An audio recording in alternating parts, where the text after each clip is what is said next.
A few steps from where Tracy and her brother Paul stand, their sibling Leonard Shand was gunned down by police on September 26, 2019. The family's lawyer gave VOA videos he obtained from the authorities. They show an almost 40-minute standoff with 10 officers of 3 departments in Prince George's County, Maryland. They demanded that Shand drop 2 knives.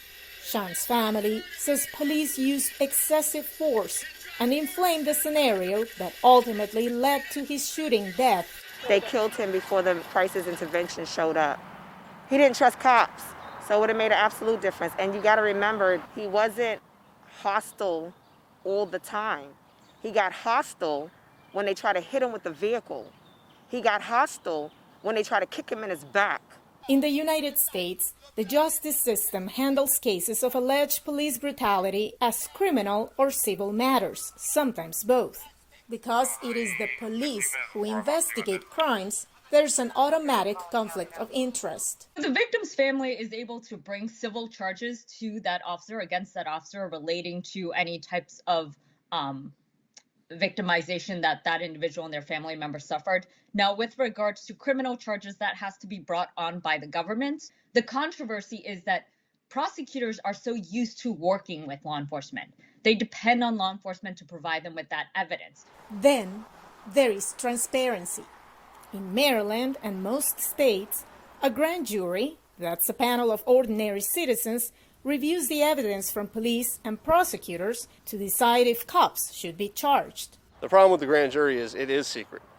It happens behind closed doors with one prosecutor and no other lawyer for the victim. We don't even know what charges were suggested. The grand jury voted not to charge the officers involved in Shand's shooting. The prosecutor called the process thorough and transparent and said she isn't open to reviewing it.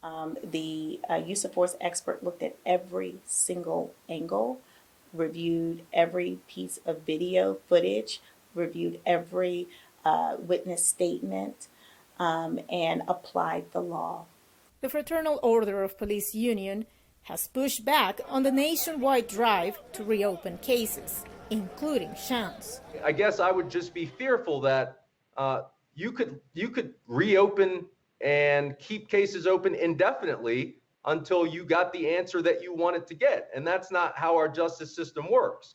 There's been political pressure on some high-profile cases, like the 2014 shooting death of Michael Brown in Ferguson, 12-year-old Tamir Rice in Cleveland, and the 2015 death of Freddie Gray of spine injuries after his arrest in Baltimore. Even when an officer is not indicted, it still doesn't mean that people didn't find what happened to be egregious. And oftentimes in civil court is where we see the shift. Settlement of civil misconduct cases is paid by states, cities, and counties with insurance and/or taxpayer money.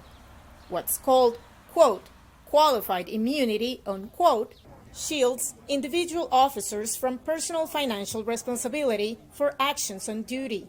That's something that is very controversial. That's an issue that's not only being taken up at the state and local level, but also nationally. Legislation repealing qualified immunity passed the U.S. House in March. Braveboy said her county is improving police training while beefing up mental health units. And she welcomed the police reform package Maryland recently passed. Leonard Shand's siblings know there's little chance of getting a new criminal investigation and are hoping to find justice through an ongoing civil lawsuit. But they know it can never be complete.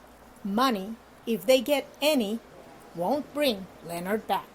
This is a human life. So, I mean, what compensation, could there be? I feel heartache because I know what he wanted to do and what he was currently in the process of doing with his life. And now it's just cut down, and that's a horrible, horrible thing. Verónica Valderas Iglesias for VOA News, Prince George's County, Maryland.